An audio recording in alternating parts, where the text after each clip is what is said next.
welcome back to the CF Nevada YouTube channel, where we have been working a lot of hours and I haven't been making YouTube videos.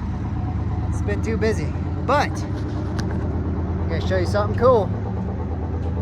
Got our lowboy put back together. It's pretty exciting because I've been working on this and the Cabover for the last year, and I have now finally got all 16 tires back on this trailer, which was not an easy task. It was a lot of work, but we'll get into that here in a little bit.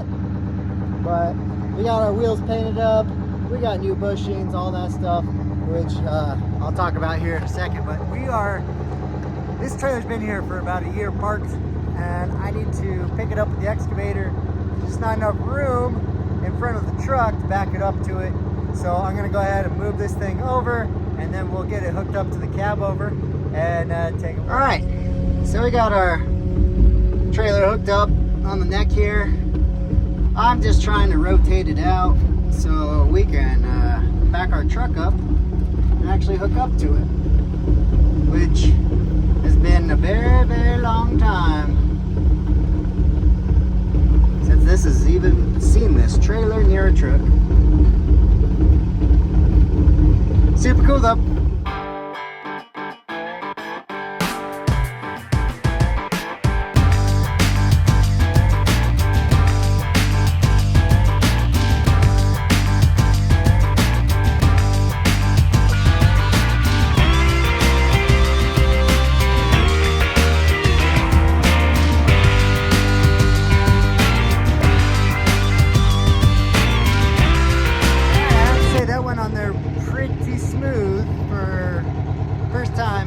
Backing it up, but let's go ahead and kick these boards that I had it sitting on so we don't mess up the concrete, and kick those out of the way, pull this thing forward, and then if you haven't noticed, this thing is it's a Cozad, 1980 Cozad, but it's also the expando trailer, so that I can expand to 10 foot wide, so it can accommodate the bigger tractors.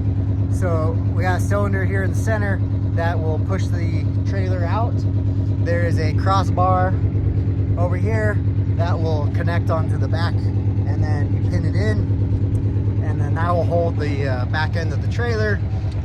So there's just a little air valve over here that we inside, or under the boards I mean, that we pull, and that'll push it out and open it. So pretty simple. But yeah, it is exciting. So go ahead and get these boards out of the way, and let's pull this thing forward.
Has been sitting all winter and had about 3 feet of snow on it, but if you can't tell, there's just a little bit more to go for the expando to go back in. So I can't get it to go all the way.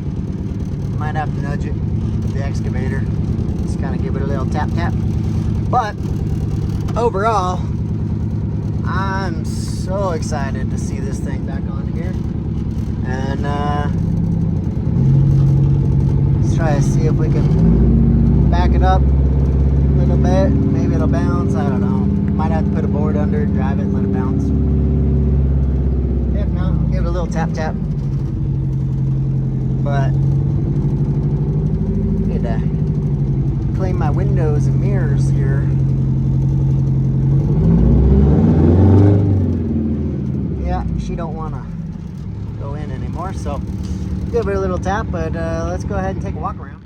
The passenger side here, it went all the way in, so just gotta get it to go a little bit more on the driver's side. But I go ahead and talk about the trailer here. It's a 1980 Cozad expando. So what have we been doing on it? Well, I'll show you.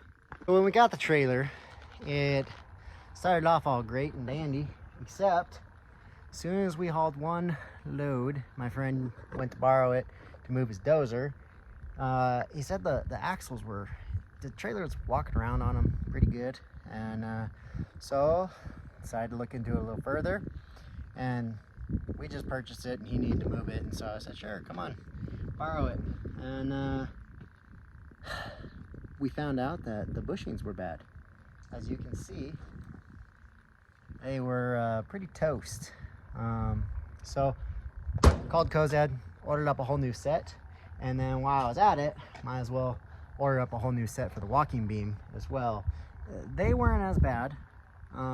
They probably could have been left alone for a while, but since we were already tearing into it, might as well just do everything.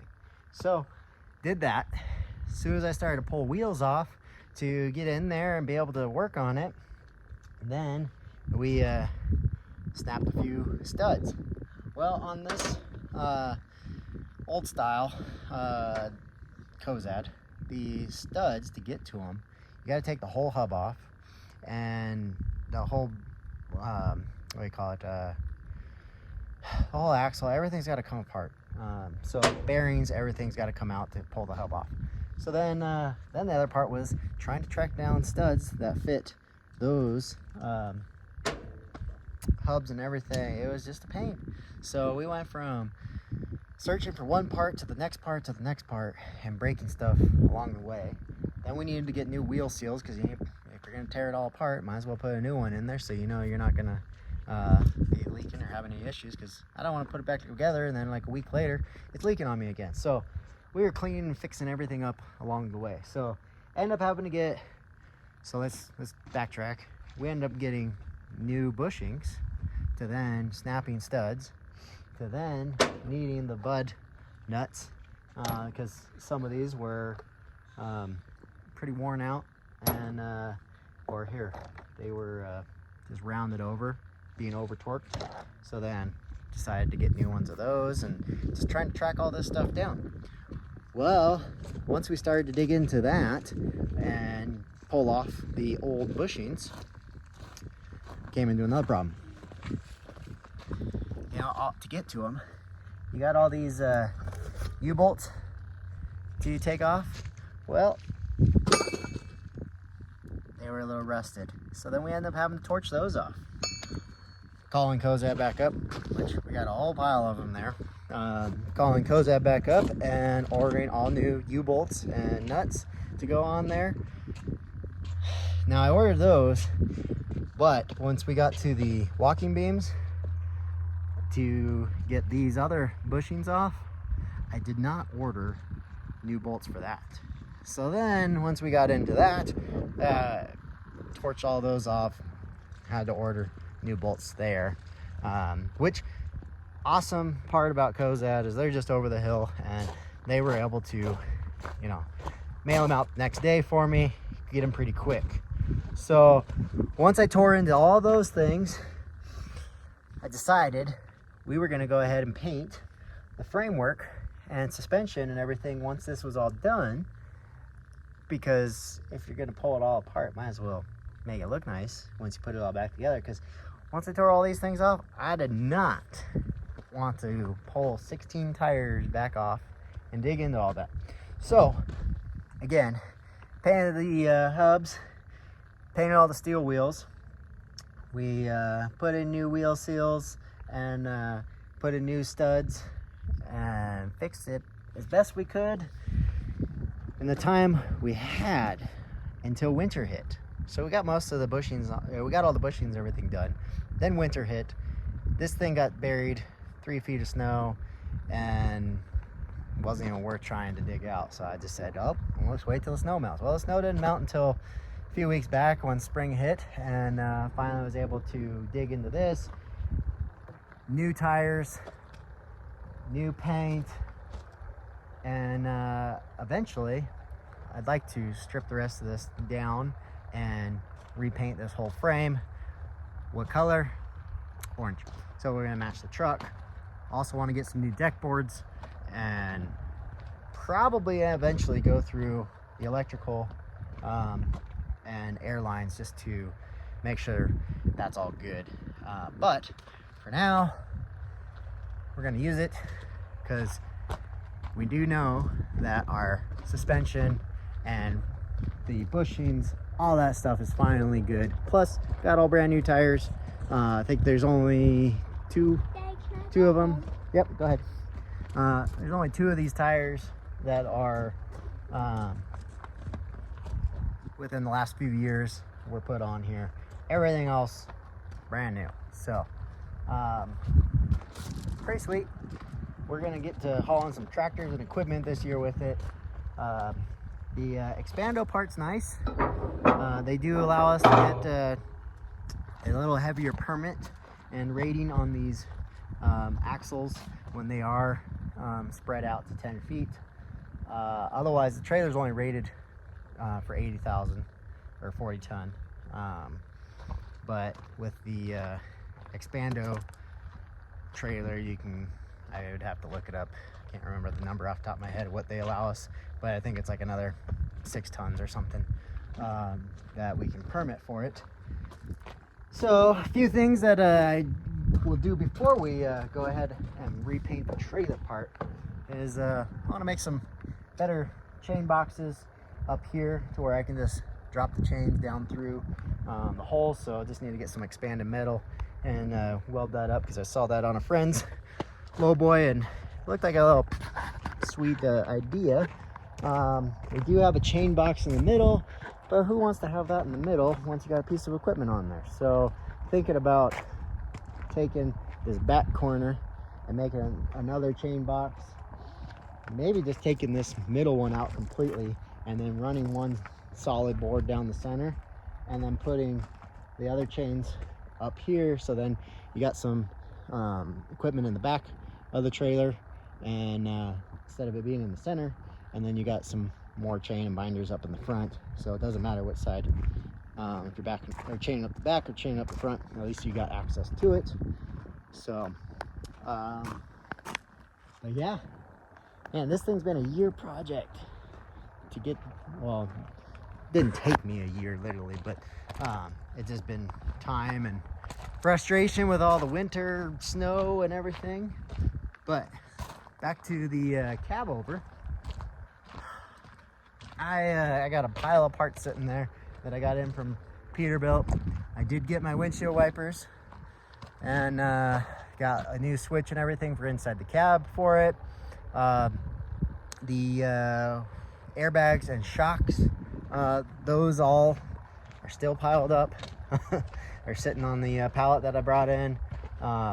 So we are getting closer that I will eventually pop these old bags off and put on the new ones. Just haven't gotten around to it.